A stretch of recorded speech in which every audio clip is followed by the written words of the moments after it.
Muchísimas gracias por acompañarnos en esta esquina, el foro que hacemos en UACJ TV 44.3 para conversar con las y los jóvenes de nuestra región sobre diferentes temas en una ciudad con tantos matices como la nuestra, lo que impacta día con día y lo que representa ser joven en nuestra ciudad.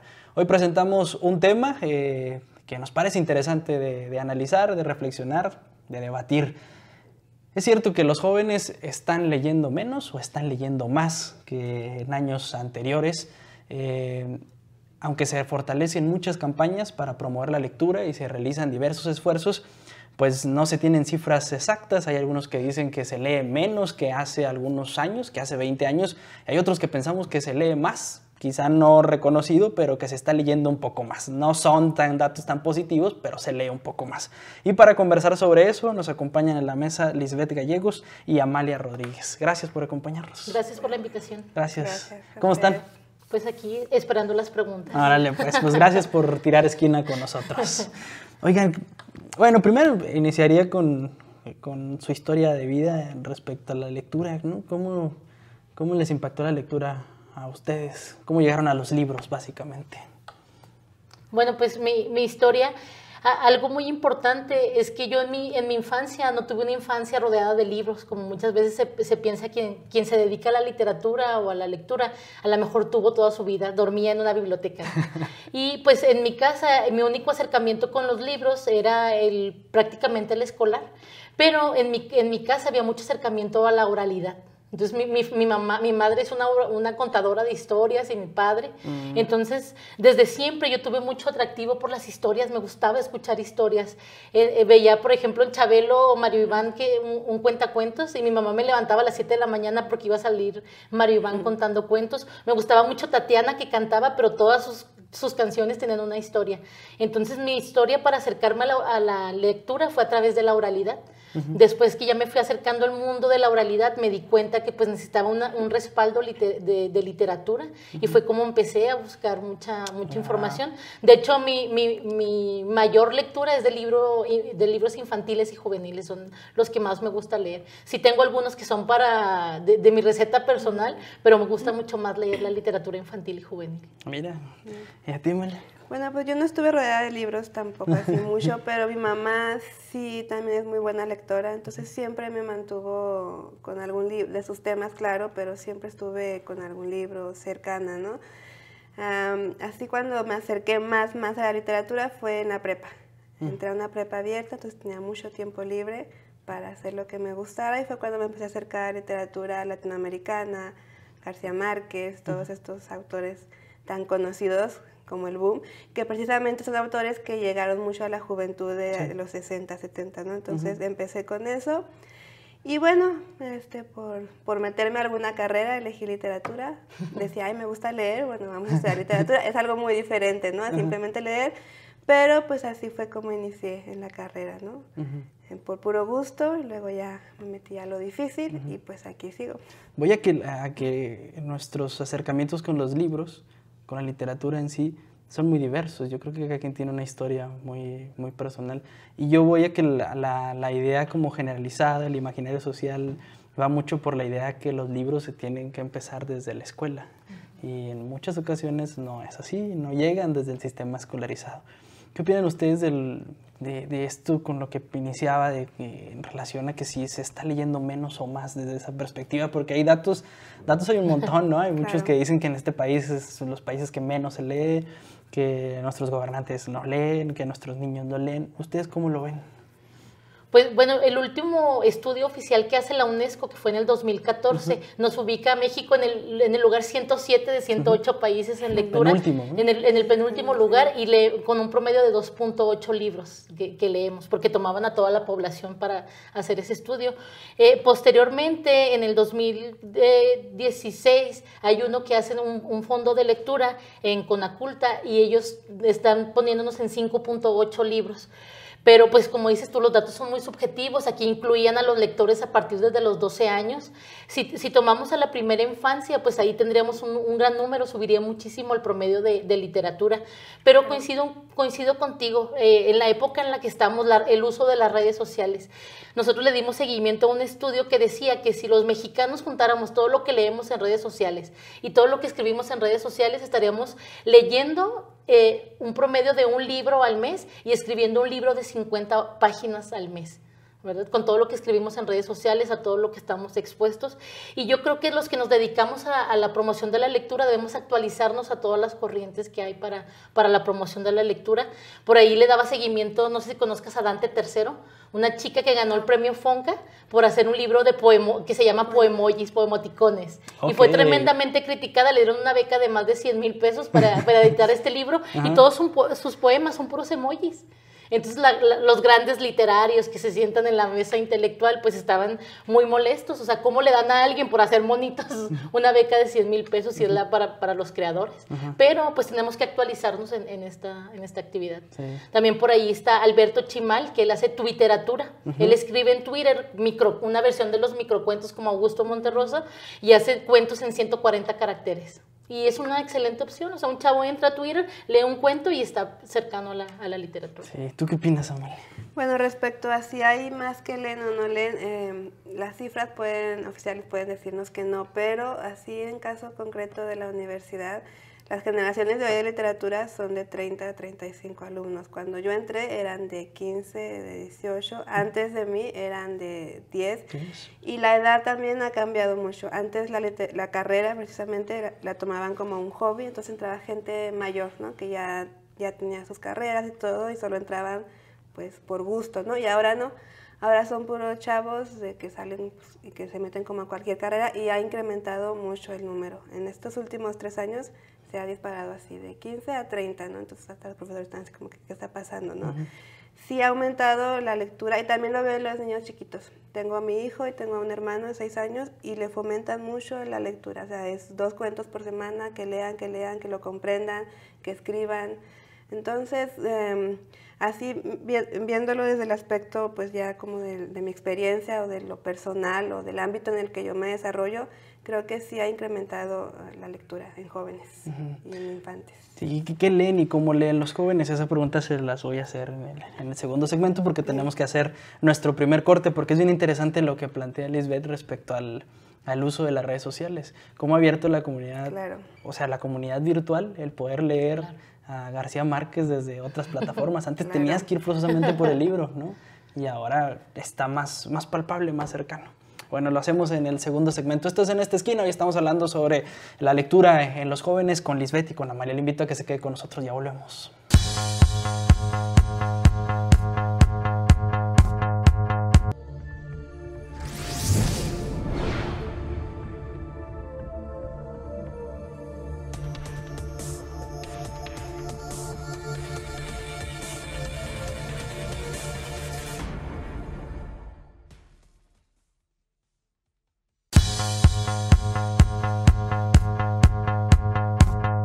Gracias por continuar con nosotros en Esta Esquina, hoy conversando con Lisbeth y con Amalia sobre la importancia, sobre la interacción de los jóvenes con los libros.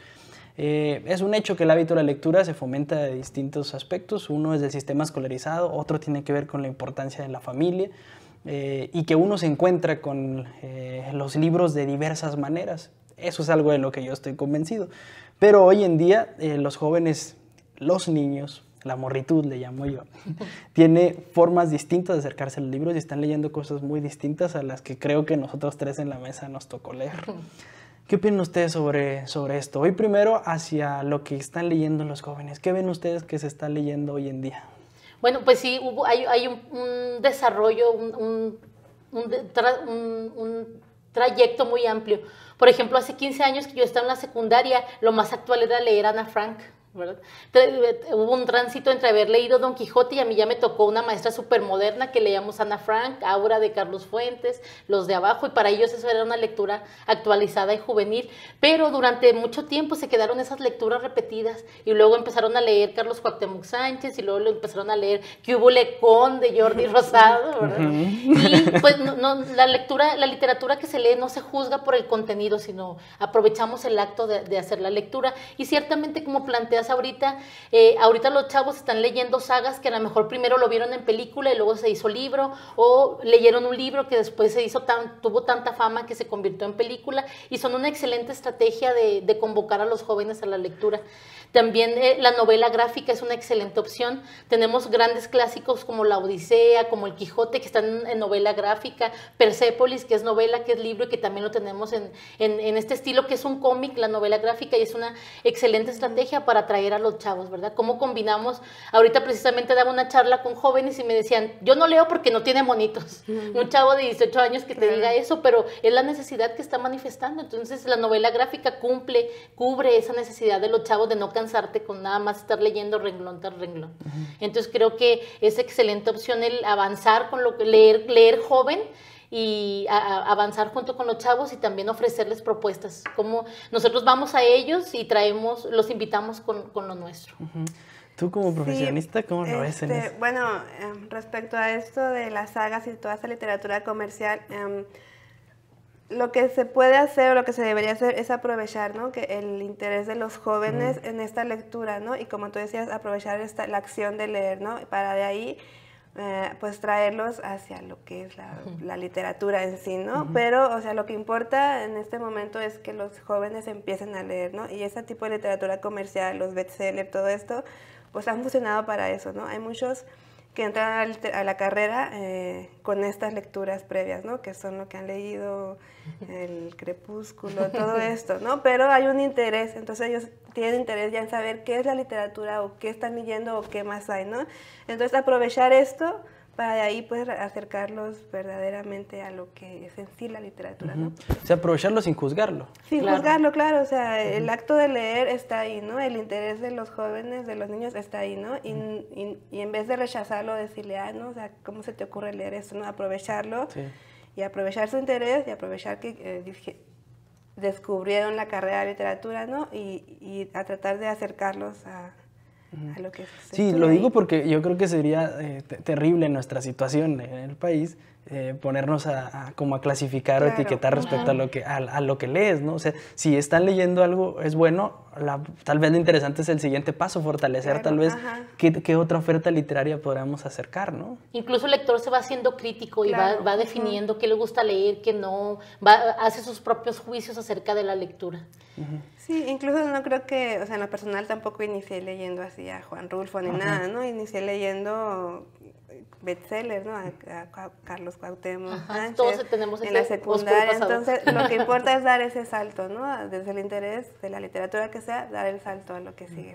Ahí también, ahorita que mencionas a Juan Rulfo, hay un movimiento en internet de los booktubers. El youtuber es súper famoso, ¿verdad? Que habla. Y los booktubers son chavos que a través de videos te hablan de libros muy interesantes. Y aquí en Juárez está Michelle Vázquez, que tiene un personaje llamado El Clavos. Y el Clavos está en el Cerezo, en el tribunal para menores, y les empieza a contar a su novia que se llama Fanny, el blog se llama Guáchate Fanny. Entonces el Clavos empieza a contarle, fíjate que leí un libro que se llama Juan Rulfo y lo escribió Pedro Páramo. Entonces te da toda la información mal del libro para que vayas y la revises. Y está muy padre porque la apuesta a otros públicos y es una muy buena estrategia, los booktubers. Saludos al buen Michelle. ¿Cómo entender este escenario de las nuevas plataformas para acercarse a los libros? Hoy hay muchos de este tipo como recomendaciones de los booktubers. Hay más cercana la posibilidad a través de internet, de blogs literarios, donde algunos hacen sus recomendaciones, su reseña, su crítica, y pues de alguna manera te provoca, ¿no? O sea, te deja como te avienta ya a que se te antoje leerlo, o en algunos momentos también incluso pues a no leerlo, a rechazarlo completamente. ¿Cómo entienden ustedes esta idea de poder compartir con los libros a través de otras plataformas? Pues yo creo que es elemental, es el proceso de la evolución. Por ahí unas maestras tenían una idea muy padre de hacer memes acerca de obras clásicas. La gente que se dedica al chiste y al sarcasmo va siempre un paso más adelante en su pensamiento porque tiene que leer, analizar, sintetizar y luego plasmar. Entonces leían un libro, una obra clásica y tenías que hacer 5 memes nada más. Entonces eso implicaba que el joven hiciera muchos procesos, leer, releer, resumir, analizar, y quedaban trabajos muy padres porque ellos conocen el mundo de los memes y cuál es el meme del mes y qué está pasando.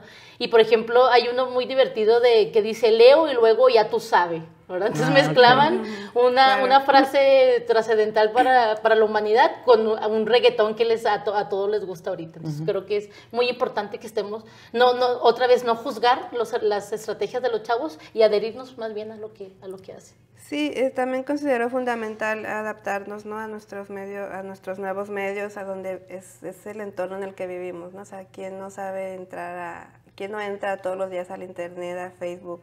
Entonces, por ejemplo, en el proyecto en el que estamos trabajando, dijimos, la salida tiene que ser por ahí, ¿no? Y hicimos un blog. Pero aprovechar estos recursos y aprovechar también la mentalidad de los jóvenes, ¿no? O sea, lo visual tiene que ser muy importante. Entonces, bueno, un diseño que atraiga, ¿no? Las fotografías, algo que te impulse a leer lo que estamos escribiendo y que te impulse a ir al texto literario en sí, ¿no? Porque nuestro blog, por ejemplo, lo que hace es cada blogger o cada escritor habla sobre su propia experiencia como lector, pero dice, bueno, aquí está el texto literario, si quieres leerlo, descárgalo, ¿no? Si no quieres leerme a mí, vete directamente allá, ¿no? Entonces, ofrecer estas posibilidades a los nuevos lectores que se mueven en el mundo de la red, pues creo que es básico, ¿no? Para darle salida a lo que es la literatura de hoy en día y a lo que pasó también, ¿no? Pero que nuestro interés es la difusión.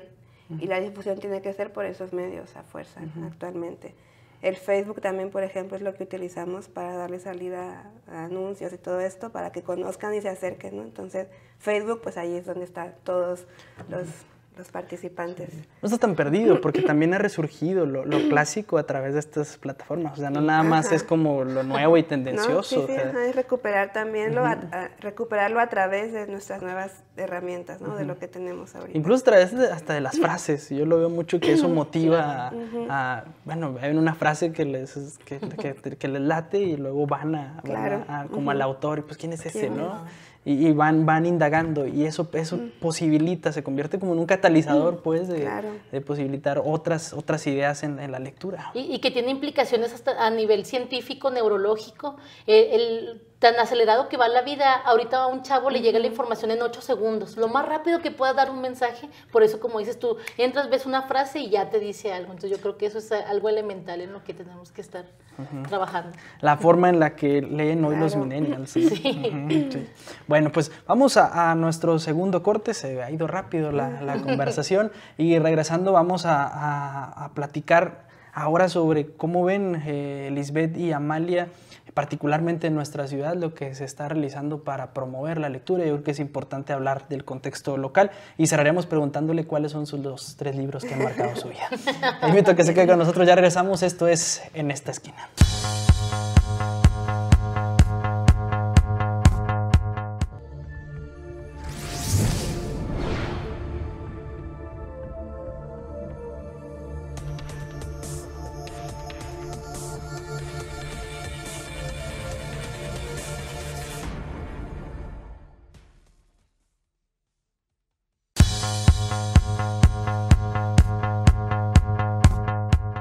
Gracias por continuar con nosotros hoy en la mesa de En esta esquina, a Amalia y Lisbeth conversando sobre los jóvenes y los libros, de esta posibilidad que hoy dan las nuevas plataformas de acercarse a los libros. Eso abordamos en el segundo segmento y hoy en este tercer y último quisiera que platicáramos sobre cómo ven ustedes el escenario local respecto a los libros, a la posibilidad de acercarse a los libros. También yo creo que es un gusto caro.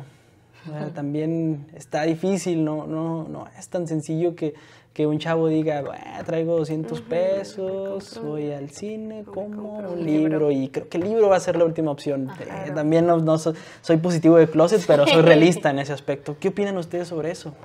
Pues yo creo que estamos caminando a un buen nivel. Yo creo que Juárez ofrece muchos espacios. Ahorita hay muchos cafés donde tú llegas y tienen salas de lectura, hay salas de lectura, bibliotecas municipales, en centros comunitarios, hay proyectos como el de Amalia que van y buscan a la gente. Yo, por ejemplo, ahorita estoy trabajando en el espacio de la Rodateca, que tenemos más de 3,400 títulos de literatura especializada en niños y jóvenes, y yo creo que cada vez está más cercano. Hay un movimiento también, por ejemplo, la biblioteca Bibliocleta, que es una chava que ofrece libros de intercambio y que están en muchos espacios en la ciudad. Y yo creo que algo muy importante ahorita que hablábamos en todas las estrategias, no nada más el libro es algo que nos dice. Hay un movimiento que a mí en lo personal me encanta, que es acción poética, que es cuando van y pintan en las bardas frases y como decíamos ahorita, un mensaje que llega en 8 segundos, pero que te dice más.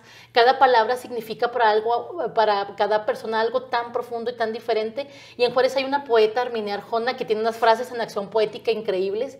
Tiene una que me encanta que dice: Juárez tan lleno de sol y tan desolado. Entonces tú vas en la ruta, porque a lo mejor también a veces las redes sociales son un poco elitistas, asumimos que todos los jóvenes tienen, pero no todos los jóvenes tienen acceso. Claro. Entonces vas en el camión, vas en el carro y lees Juárez tan lleno de sol y tan desolado. Lees la poesía, se voló la barda. ¿Sí? Entonces son cosas que en un momento una frase te puede cambiar el día, te puede hacer sonreír. Y acción poética lo vemos todos en la ciudad, en diferentes bardas. Y yo creo que estamos muy expuestos a eso. Cada vez que yo hablo con una persona estoy leyendo también su vida, sus momentos, lo que me dice con su cuerpo. Entonces yo creo que hemos aprendido a otras estrategias de lectura también. Sí. Sí. Claro, bueno, retomo lo de Arminia Arjona con esta frase, ¿no? Es una frase que nos llega a muchos, pero, y volviendo también a lo del acceso a los libros, ¿no? Yo busqué ese libro aquí y no los encuentro en Ciudad Juárez, ¿no? Entonces, yo quiero leer la poesía de Arminia Arjona, ¿cómo le hago, no? O sea, yo no tengo los recursos para mandar comprar el libro de no sé dónde o traerlo, ¿no? Y Juaritos Literario también apuesta por esto, ¿no? O sea, porque decimos, hay mucha literatura juarense. O sea, hay un patrimonio literario aquí en Juárez muy grande, muy amplio, pero muy disperso. Es difícil encontrar muchos de los libros que se publicaron desde aquí, es muy complicado.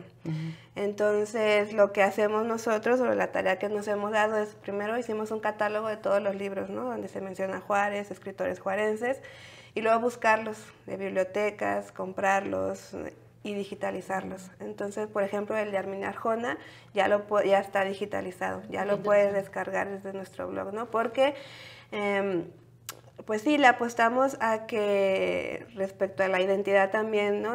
Como comunidad, tiene que estar fuertemente vinculada siempre con la literatura. Entonces, si uno como juarense no conoce a sus autores, pues se pierde ahí algo, ¿no? De esta identidad que nos caracteriza, de esta cultura, ¿no? Entonces, lo que queremos hacer es traerla, ¿no? Desde donde surgió, volverla a traer. Porque si tú te das cuenta, muchos libros, Arminia Arjona, San Miguel, de todos estos, es muy difícil encontrar sus libros actualmente, es muy complicado, nosotros nos hemos dado cuenta, ¿no? Y por esto mismo apostamos a seguir digitalizando y invitar a la gente a que descargue, ¿no? Quizá ya ahí tengamos problemas de derecho de autor en un momento, pero lo que nos interesa es acercar la literatura a la gente, ¿no? Y no solo a la gente de nuestras carreras, sino a la gente en general, al público en general, quien quiera acercarse a partir de estas frases que vemos en acción poética o lo que sea, que ya tenga a dónde ir, a dónde dirigirse para leer todo el libro completo, si le interesa. Bien, están estos proyectos y ahora voy a algo que como de lo que mencionan, que creo que me parece importante. También me parece que es vital el hecho de esforzarse más en la promoción en los espacios como estos donde hay libros, donde puedes leer, donde lo puedes hacer de manera pues gratuita, ¿no?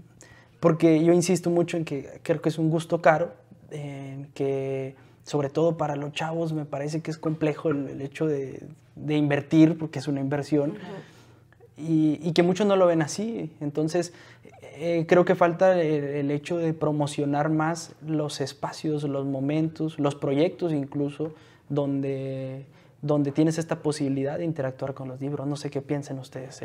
Pues estamos en un camino de eso, se ha acrecentado. Por ejemplo, ahorita hay varios lugares de reuniones de escritores, cuentacuentos, oralistas, y cada quien yo creo que está haciendo su chamba por su cuenta, pero yo creo que es importante, ahorita tú decías, todos están bien dispersos, los escritores en un lado, los oralistas de este lado, los cuentacuentos infantiles, y yo creo que es un buen momento para juntarnos y hacer este proceso, ¿verdad? Para que la gente, hacer la promoción de los espacios gratuitos, porque no es un gusto culposo y caro, sino que no hay tantos espacios donde se pueda comprar libros. De hecho, aquí, donde la gente tiene más acceso, pues son a lugares, a centros comerciales, donde están vendiendo algunos libros, que algunos tienen buenos textos, pero otros pues son los comerciales que seguimos, que a lo mejor alguna gente pudiera criticar. Y yo creo que sí es importante a través de las redes sociales. Yo creo que tanto tú en tu proyecto como yo en el mío y otros compañeros, pues a través de las redes sociales hacemos invitaciones. Ahorita la UACJ está ofertando un taller de cuentacuentos que inicia el 18 de marzo y durante 4 sábados van a estar formando. En la rodadora viene de IBI México, una fundación que está añadida a IBI Internacional. Vienen 3 maestras, 3 docentes dedicadas a la narración oral, a la charla literaria y a la escritura creativa, y van a formar mediadores de lectura para Ciudad Juárez. Y todo eso es a través de las redes sociales, las invitaciones. Yo creo que es vital esa herramienta. Sí. Claro. Ahorita está literatura en el Bravo, por ejemplo. Sí, de hecho. Hoy acaba de comenzar literatura en el Bravo. Bueno, pues aprovechando que ya más o menos nos fuimos para ese lado, vamos a aprovechar lo que nos queda antes de la pregunta final de los 3 libros que han marcado su vida, para que nos platiquen sobre los proyectos, en tu caso de Juaritos Literario, cómo poder contactarse con este proyecto, de qué va. Mira, Juaritos Literario es un proyecto en el que el objetivo así principal es vincular los espacios de ficción en la literatura, en dramaturgia, en poesía, en narrativa, con los espacios reales, ¿no?, de la ciudad. Y esto con el fin, ¿no?, de llegar a esta cuestión de la identidad regional, identificarnos con nuestros propios escritores, ¿no? Julio Cortázar decía por ahí una frase, ¿no? Aquel lector que conoce por fin a sus lectores está a un paso de descubrir su propia identidad cultural, ¿no? Y esto es lo que nos interesa mucho, este arraigo del ciudadano en general hacia su cultura, hacia su identidad, a través de la literatura, ¿no?, que es lo que conocemos. Los chicos que manejamos este proyecto es un profesor, Urani Montiel, Antonio Rubio y yo, pues somos de literatura, ¿no? Entonces literatura también puede ser a veces un espacio muy académico, muy rígido, ¿no? Y la idea que tenemos es salir de ese espacio universitario, ¿no? Acercarnos a la gente en general, difundir la literatura juarense a todo el público, a todo aquel que conozca la ciudad. Y para hacerlo, las actividades que hemos realizado se llaman caminatas literarias. Que son caminatas literarias, convocamos así también por Facebook, por las redes, y caminamos esos espacios que los escritores ya mencionaron en sus libros, ¿no? La primera fue en noviembre, y hace 2 semanas tuvimos la segunda, y el éxito fue así, pues, bastante fuerte, ¿no? Esperábamos 15 personas y fueron 50, 60, ¿no? Entonces, esta es la herramienta que tenemos nosotros para salir de nuestros ámbitos académicos y acercar a la gente a la literatura, ¿no? Lo que buscamos es que conozcan a los autores, que conozcan a su obra, y ya que ellos decidan si lo leen, a quién leen, pero que tengan un espacio a donde acudir siempre, ¿no? Entonces la invitación siempre es general. Incluso la invitación también está abierta para participar en el blog. Quien quiera participar, quien quiera escribir, se comunican con nosotros. Estamos en Facebook, Juaritos Literario. El blog también se llama así, Juaritos Literario, y ahí nos pueden contactar. Si les interesa participar, si conocen alguna obra que no tengamos, ahí nos pueden escribir y siempre estamos a la disposición de todos. Muy bien, gracias. Te toca. Bueno, pues yo me dedico a la narración oral, específicamente cuentacuentos. Mi prioridad siempre, me encanta trabajar con niños, los más pequeños, pero desde septiembre estoy trabajando en el Museo Interactivo La Rodadora, en el espacio más fabuloso de la ciudad, que es la Rodateca. La Rodateca es una biblioteca especializada en literatura infantil y juvenil, y bueno, pues es la primera en México con este concepto de estar dentro de un espacio interactivo. Es la tercera en Latinoamérica, entonces tenemos un espacio único con tal especialidad. Y pues bueno, en La Rodadora me dedico a la capacitación de los jóvenes, de los guías educativos en el área de la lectura, a contar cuentos con los visitantes y a preparar talleres. Tenemos talleres para formación de maestros, para formación de padres, asesoramos a niños para concursos.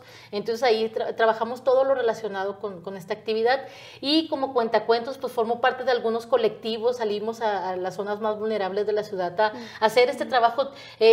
Una ocasión me preguntaba Armand Dux, cuentacuentos, ¿qué sientes cuando estás contando cuentos? Y bueno, la narración oral no está incluida en las bellas artes. Pero está la literatura y ahí se engloba la narración. Pero yo creo que el narrar es un arte, y es el arte más antiguo porque es la que hace que preserva la esencia del ser humano. Si no tuviéramos la narración, por ahí Fahrenheit 451 nos cuenta la historia de qué pasa cuando no hay libros, ¿verdad? Entonces, ¿qué es lo que nos queda cuando no hay ni un libro en el mundo? Pues nos queda seguir contando, seguir narrando. Entonces, para mí, esta esencia de poder contar historias es algo que espero nunca dejar de hacerlo, o va a ser lo último que que voy a dejar de hacer. Bueno, nos quedan muy poquitos segundos para que me digan cuáles son los 3 libros que han marcado su vida. Era en serio. Sí. Empiezo, bueno, pues el primero fue 100 años de soledad, de García Márquez. Me fui como que centrando un poco más. Pedro Páramo, Juan Rulfo, literatura mexicana. Y al final Rosario San Miguel, literatura juarense. Bueno, yo creo que Pedro Páramo es algo que está intrínseco, como que lo llevamos en la sangre. Sí. De hecho, uno de mis sueños es conocer Comala, no quiero morir sin conocer Comala. Pedro Páramo es vital en la esencia y siempre que puedo lo trato de compartir. Los de abajo de Mariano Azuela, creo que es mi esencia como vivir en el desierto, es algo que nos marca. Me siento un poquito traicionando a la hora de elegir 3 libros. Siento que como para cada perfil, por ejemplo, sí, para mi perfil feminista tendría que dar 3 libros que me marcan. No sé, Santa, Mujercitas es algo que marcó mi esencia. Pero también Alicia en el País de las Maravillas, yo creo que fue algo que me marcó como cuentacuentos. Cuentos para pensar de Jorge Bucay es algo que me hace no dejar de contar. Entonces no te podría dar 3. Bueno, pues ya más o menos nos acercamos. Sí. Lisbeth, muchas gracias por acompañarnos. Muchas gracias por la invitación. Un placer. Amalia, muchas gracias por acompañarnos y tirar esquina con nosotros. Bueno, llegamos al final de una emisión. Muchísimas gracias por acompañarnos a nombre de todo el equipo de producción que hace posible En esta esquina. Mi nombre es Noé Sánchez Navarro. Gracias y hasta nuestro próximo En esta esquina.